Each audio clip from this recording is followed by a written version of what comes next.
Dubaï est perçu dans le monde entier comme une ville nouvelle, mais son histoire remonte à plus de 5000 ans.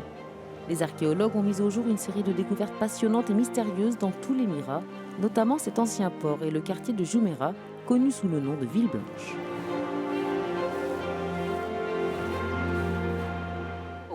Lorsqu'ils ont découvert la ville pour la première fois, les archéologues ont remarqué que les murs des bâtiments de Jumeirah étaient enduits de plâtre, comme vous le voyez ici. L'intérieur et l'extérieur étaient enduits de ce plâtre blanc. Ils ont donc imaginé la ville pendant la période abbasside et ont déduit qu'elle devait ressembler à une ville blanche au bord du Golfe. Et parlez-moi de ce bâtiment ici. À quoi servait-il? C'était un logement, comme un petit hôtel pour les commerçants, afin qu'ils puissent se reposer durant leur voyage sur les routes commerciales de Mésopotamie. Le site archéologique de Jumeirah révèle Dubaï pendant la période abbasside, c'est-à-dire au Xe siècle après Jésus-Christ. La situation géographique du site est aussi très importante. Il se trouve sur le littoral de Dubaï, mais aussi sur la principale route commerciale entre la Mésopotamie, l'Inde et Oman. Il se situe également entre les péninsules arabiques et indiennes. Ce bâtiment est très important. Pourquoi? Parce que si vous regardez à l'intérieur, vous verrez en son centre une énorme cour ovale. C'est là que les commerçants et les gens vivaient. Ils restaient une ou plusieurs nuits, s'asseyant ensemble ici, au milieu de cette cour. Le site de 80 000 m² se trouve à l'ombre de la tour Burj Khalifa et de l'imposante ligne d'horizon de Dubaï. Cela souligne la différence entre l'ancien et le nouveau monde. Les supports des tours circulaires et semi-circulaires reflètent la prospérité des habitants de l'époque, un mélange entre les locaux et les commerçants de passage. Diverses pièces d'argent, poteries, objets en cuivre, verre et pierre ont été retrouvés. Il s'agit de l'un des plus grands et des plus importants sites islamiques jamais mis au jour dans le Golfe. Il abrite également la plus ancienne mosquée découverte aux Émirats arabes unis.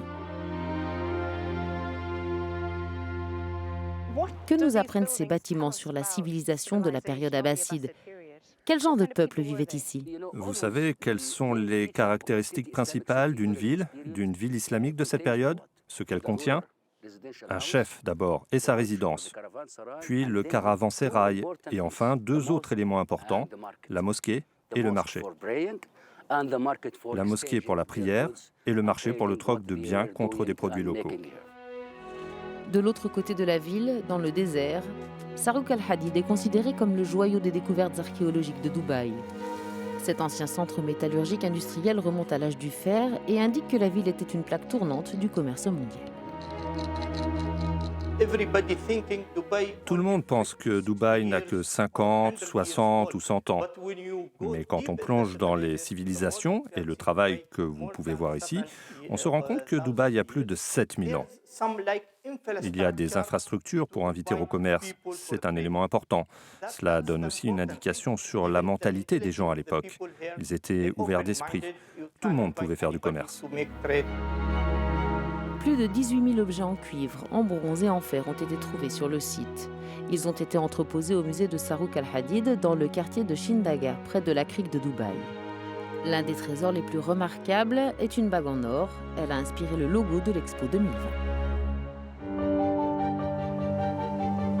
Hatta est située à 115 km de Dubaï. C'est une belle oasis entourée de montagnes. Les archéologues y ont mis au jour certaines des plus anciennes découvertes de la région, des tombes datant de 3000 avant Jésus-Christ.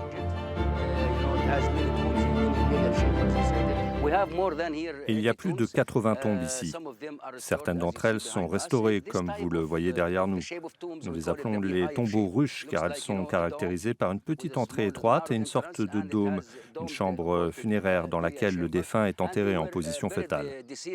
Nous avons trouvé des restes d'offrandes, comme des coquillages décorés, des perles et certains objets en bronze. Ils étaient déposés avec le corps du défunt, afin de demeurer avec lui dans l'au-delà. Dubaï est une ville imprégnée d'histoire, déjà découverte, mais prête à l'être à nouveau par les visiteurs d'aujourd'hui et les colons des temps modernes.